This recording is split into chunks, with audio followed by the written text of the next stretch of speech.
I am Angelo Canoy and I am your first discussant for tonight. So, we already undergone Unit 1 to Unit 3. So, let's move on to Unit 4, which is the 21st century literacies.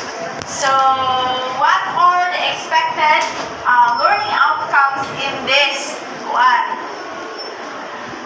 This topic. Okay, so learning objectives. Learning outcomes are there. At the end of this lesson, students would be able to first define globalization and okay, everybody, please read number 1. Define globalization and multicultural literacy.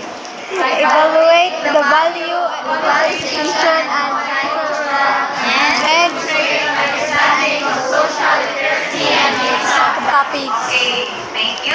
So as we go deeper with our discussion tonight, we will learn these learning objectives. Okay.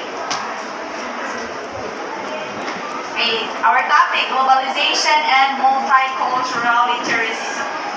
When you hear this, two phrases rather, what will come or what automatically comes in your mind when you say globalization? Yes, Miss Pahanunot. When we say globalization and how it relates to the 21st century literacy. In your own understanding, just So, for me, in your own perspective. Globalization, kasi ito katawag na-relate siya sa karon as 21st century because we are more on connected to other nations. Basta globalization sa katanan.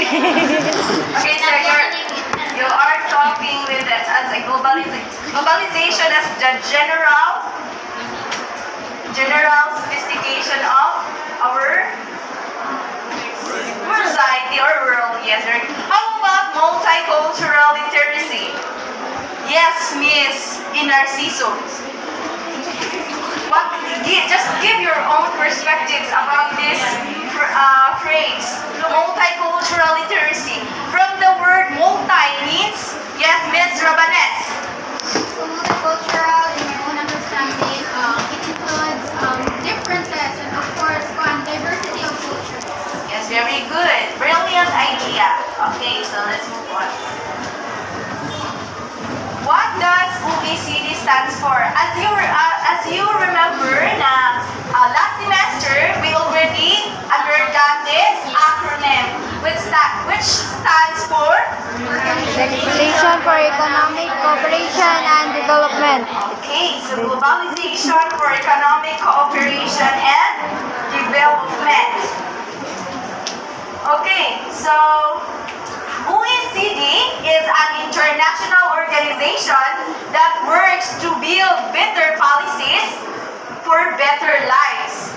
Our goal is to shape policies that foster prosperity, equality, opportunity, and well-being for all. So that means that OECD is for the betterness or for the good of all, no? Especially to us students. The OECD's work on education helps individuals and nations to identify and develop the knowledge and skills that drive better jobs and better lives, generate prosperity, and promote social inclusion. Okay, so through OECD, again, it will help us to find better jobs, opportunities,